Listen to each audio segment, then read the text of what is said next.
Behind the rose-carved gates of Topkapi, beauty masked brutality.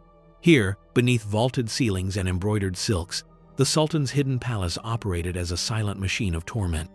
Boys torn from distant Christian villages were marched through marble halls, not as guests, but as offerings. Some were beaten until their skin split and their will broke. Others, more fortunate, were castrated and transformed into voiceless shadows who guarded the Sultan's concubines. In locked chambers, royal heirs were caged like birds isolated for decades, driven mad by silence, and in rare moments of pleasure or rage, a sultan's whim could end a boy's life in seconds. This is not a tale of glory. It is a chronicle of power, silence, and the horrors done in its name. It began with a naka, dull, deliberate pounding on wooden doors that echoed through the stone valleys of the Balkans like a funeral drum. Ottoman agents arrived with scrolls and guards, speaking in commands rather than requests, their mission cloaked in bureaucratic formality but drenched in fear. This was the devshirme, the blood-taxing institutionalized seizure of Christian boys to serve the Sultan, sanctified by empire and enforced by steel. They came in cycles, often in winter, when resistance was harder and villages hungered more. Mothers wailed and clung to their sons, some hiding them in wells or sending them into forests, but the officials knew where to look. Fathers who resisted had their jaws broken or their necks snapped. Entire villages were fined or burned for non-compliance. Once selected, the boysome barely able to speak were paraded before judges who inspected teeth, height, and physique, choosing the most promising as if from a livestock auction. They were then bound in caravans, stripped of personal belongings, and forbidden to speak their native tongues. Names were erased, hair shorn, and crosses torn from necks. To the state, they were now cool, slaves of the Sultanate in chains, but in identity. No trial, no rights, no last embrace. The journey to Istanbul was long and cruel. Many walked barefoot through snow or scorched plains, flanked by armed men who offered beatings instead of water. Some died en route and were buried without markers. Upon arrival, they were led through massive palace gates, past fountains and domes that shimmered like illusions. They would not see these marvels again.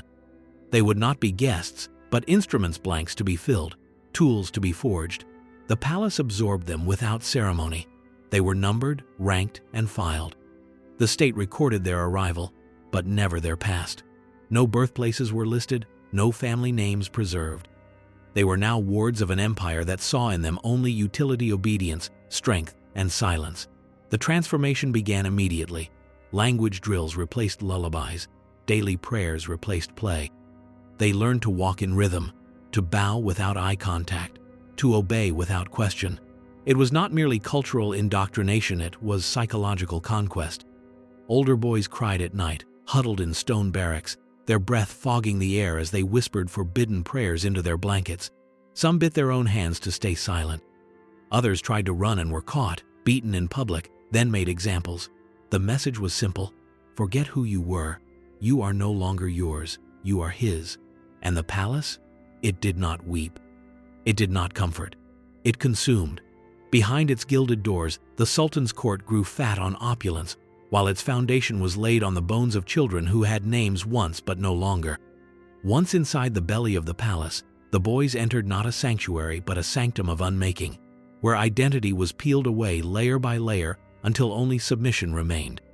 The first ritual was simple, yet brutal: renaming. Their Christian names, spoken by mothers in lullabies and etched on village icons, were discarded like rags. In their place came Turkish or Arabic ones, clean, precise, alien. A boy named Petar became Mustafa. Another, called Andre, was now Yusuf. There was no ceremony, only correction. Speak your old name, and a cane found your back. Write it, and your hands were beaten until they bled. Language followed. Their native tongues were declared filthy and forbidden. To speak Serbian, Greek, or Albanian was to risk lashes or days without food. Silence was safer than memory. They were drilled in Ottoman Turkish, Arabic prayers and the Quranot as learners, but as captives. The lessons were endless and enforced with cruelty. A mispronounced verse earned a blow. A hesitation brought a wooden rod across the thighs.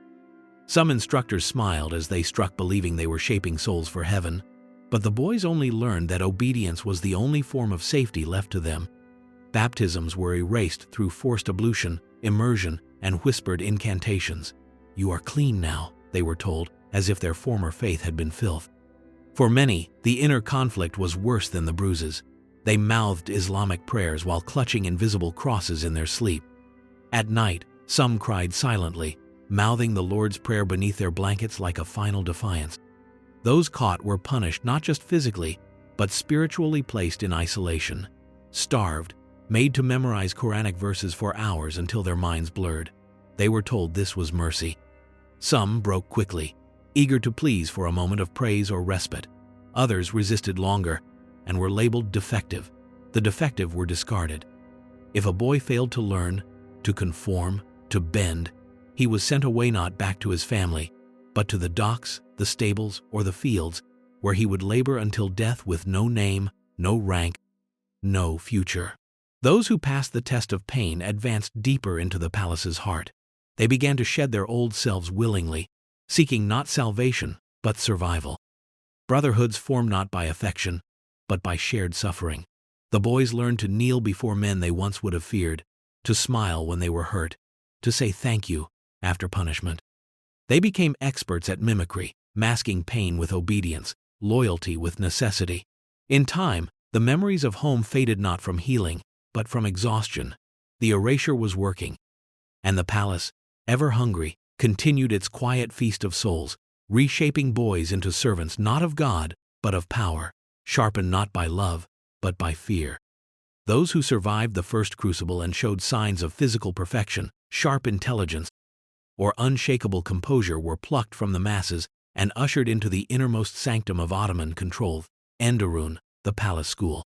Here, beneath domed ceilings and mosaic-tiled corridors, the empire's most coveted institution masked itself as a place of refinement.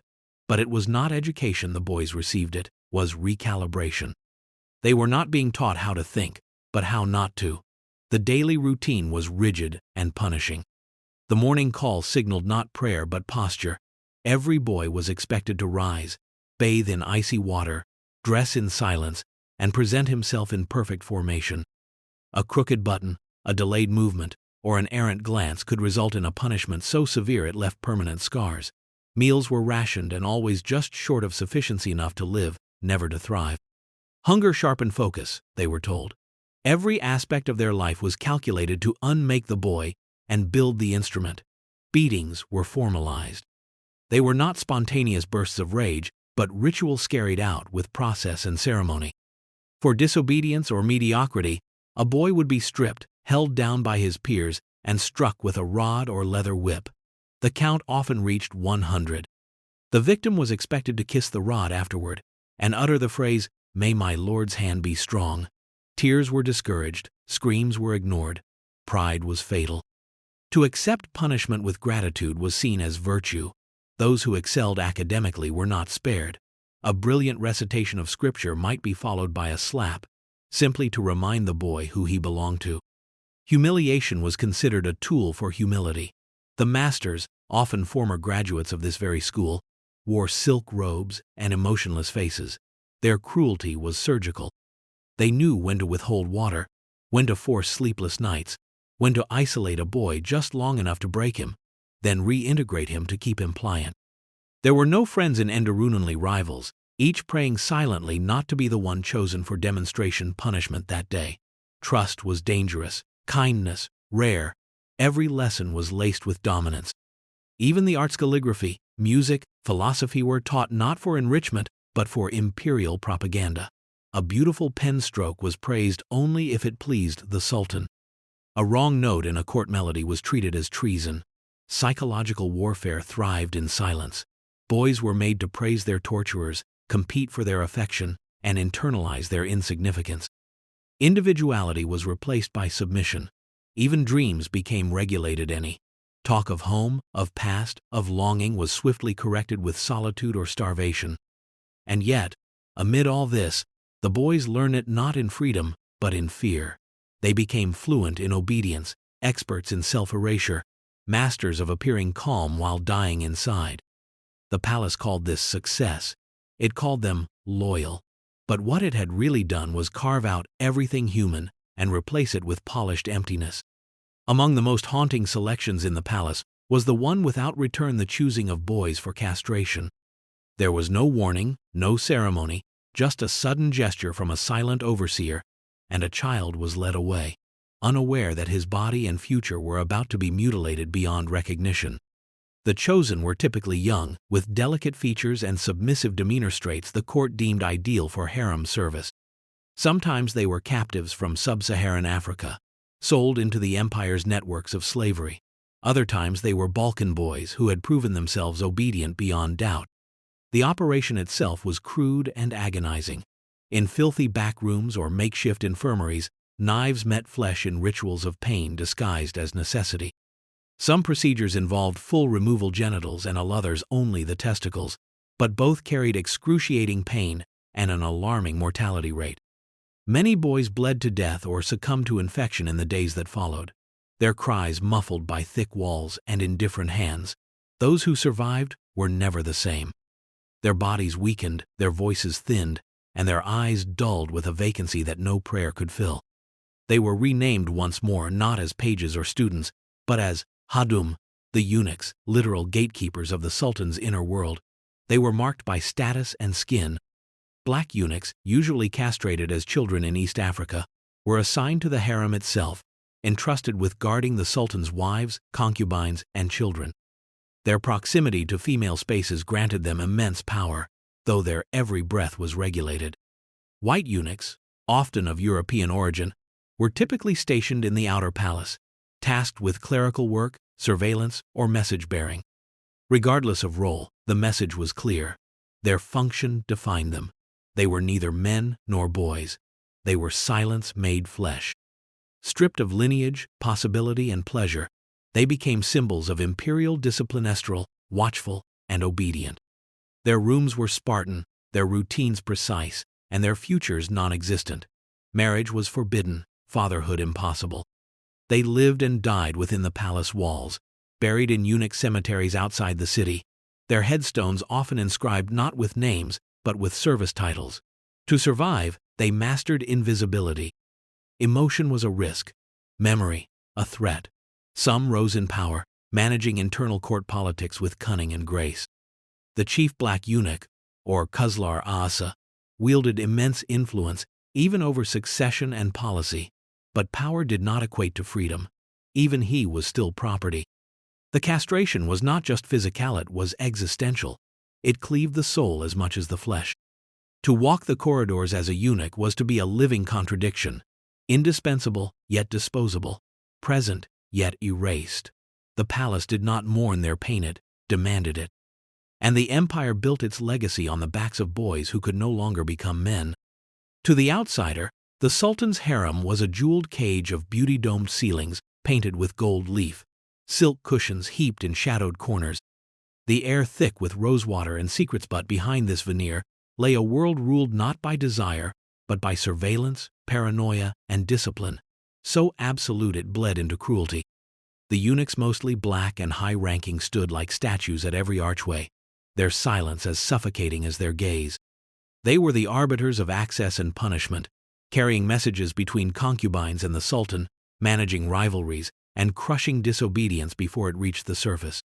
Nothing moved without their knowledge. Young boys, often selected for their docility and soft features, were brought into this inner sanctum to serve not as companions, but as furniture-made flesh-carrying trays of sweets, folding linens, refilling incense, always moving, never noticed. They were trained to avoid eye contact, to speak only when spoken to, and to anticipate commands with such precision that hesitation itself became a punishable offense.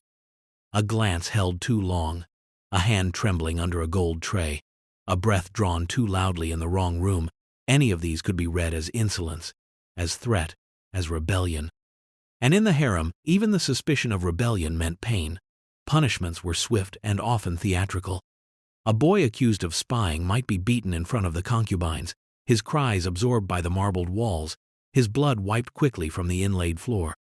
Another might vanish entirely, reassigned to the kitchens, the stables, or the grave, depending on the Sultan's mood. Trust was a myth. The women, cloaked in silk and rank, were not passive victims but players in a deadly game of favor and survival, and the boys caught in their wake were tools, sometimes confidants, more often scapegoats. A whisper from a jealous concubine could end a boy's life, and no one would ask questions. There were no rules, only impressions. The Sultan himself was both god and ghost in this realm, appearing without warning, his desires absolute and unchallengeable. If he noticed a boy, it could mean a gift or a beating. If a concubine failed to please him, the boy attending her might be punished in her place, made an example to soothe the ruler's whims. Some boys tried to disappear into efficiency, blending into cushions and corridors, becoming so perfect in their silence that they seemed to vanish. Others were less fortunate, chosen for amusement or cruelty, their fates decided by the rolling tides of palace power. And through it all, the harem pulsed like a hidden organ of the empire, lavish, secretive, and utterly unforgiving. Here, mercy was weakness, and innocence was not protection but danger. The harem did not nurture, it consumed, and the boys who passed through its perfumed halls left behind only silence, their names buried under layers of incense and fear. Hidden deep within the labyrinth of the imperial palace lay a chamber not of opulence, but of exquisite containment, the cafes, or the cage. It was here that the royal sons, once cradled as the future of the empire, were entombed while still breathing.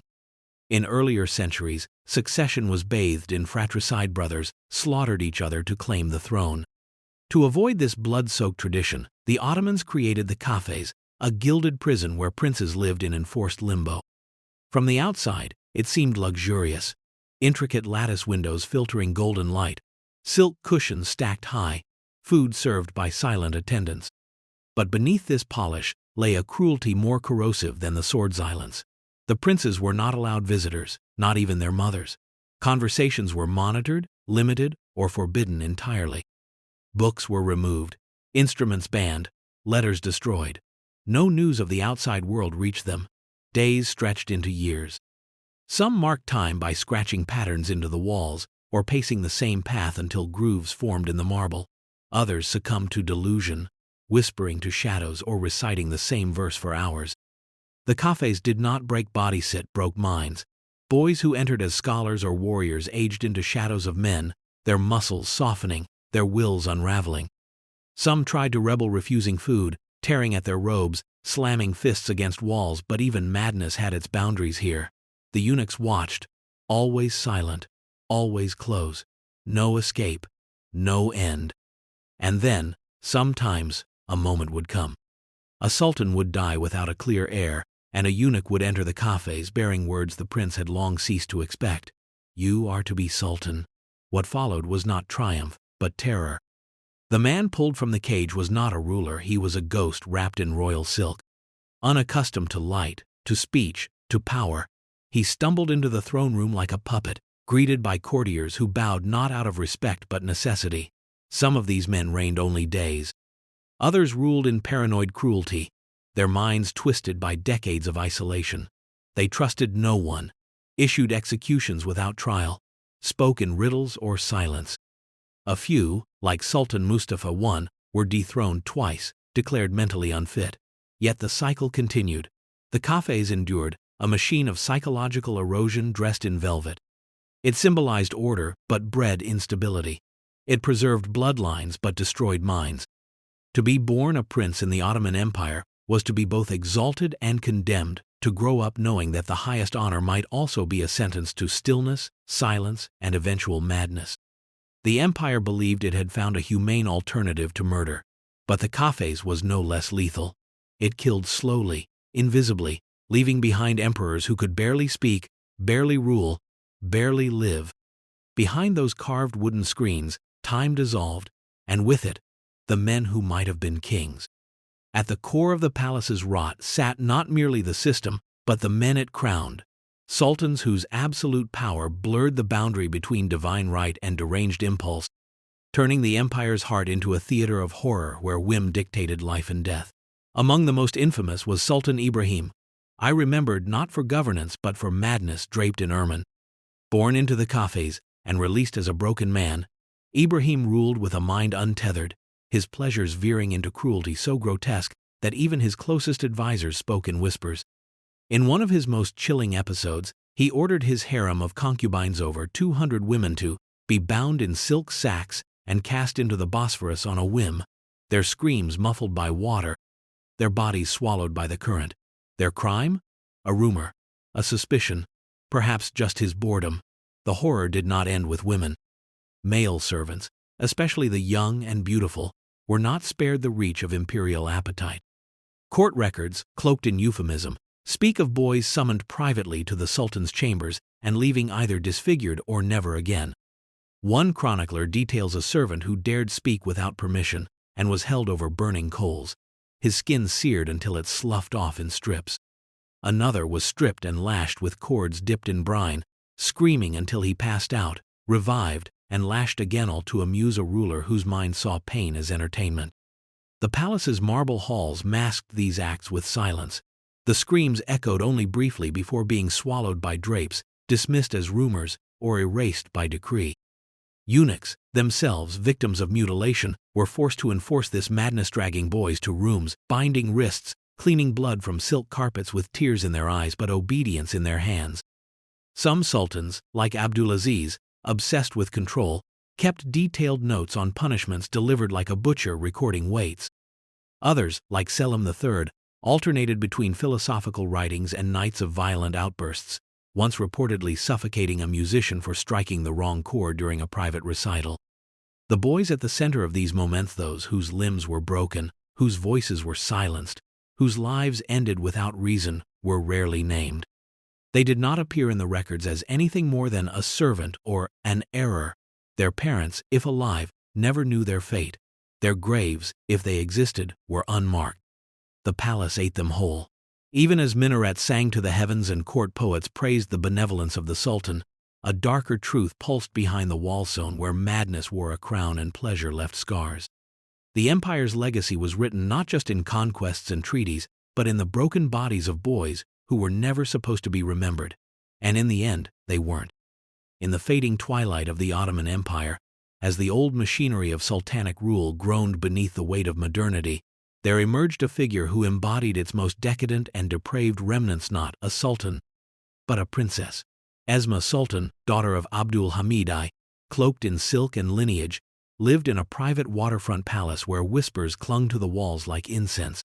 Behind her polished facade and ceremonial grace, she orchestrated rituals of domination that surpassed even the most grotesque indulgences of her male relatives.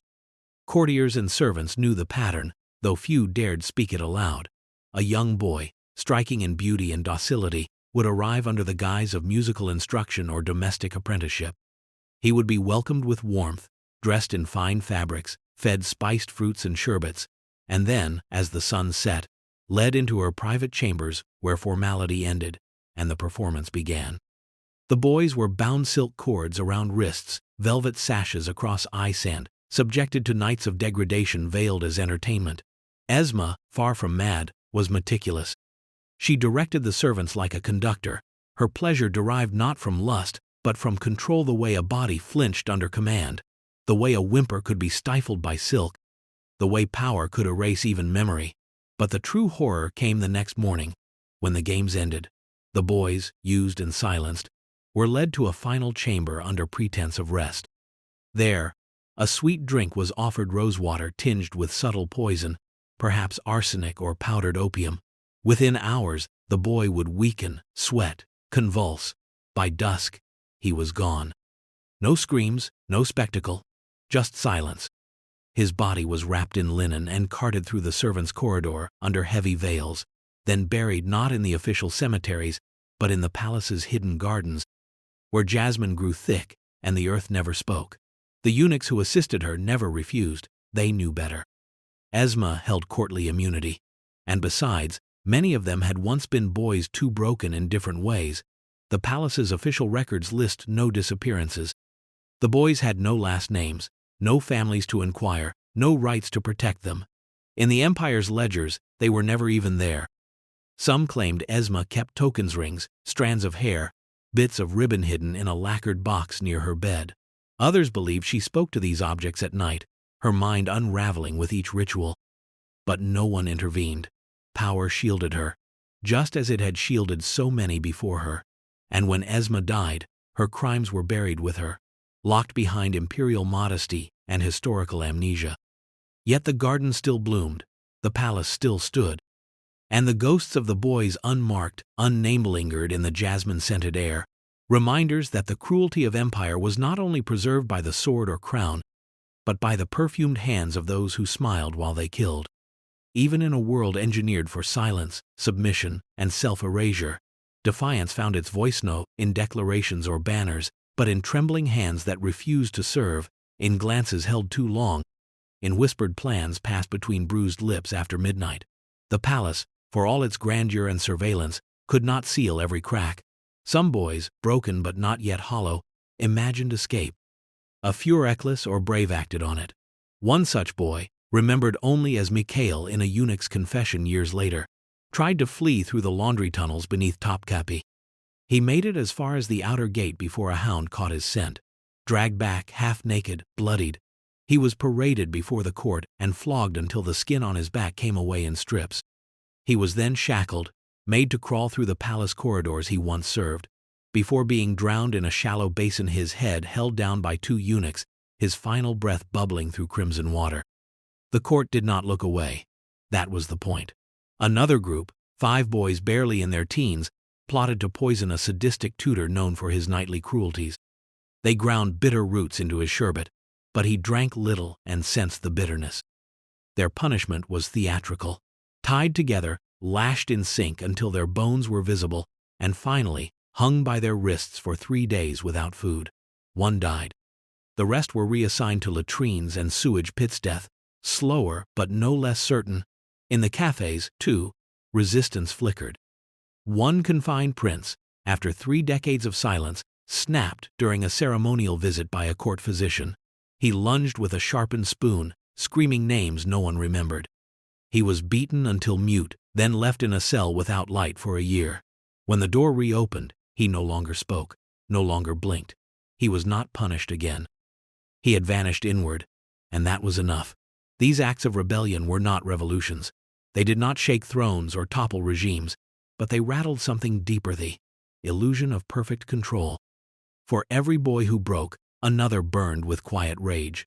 The palace felt it in the tension of bowed heads, in the tremble before orders were obeyed. The eunuchs whispered of it behind their eyes.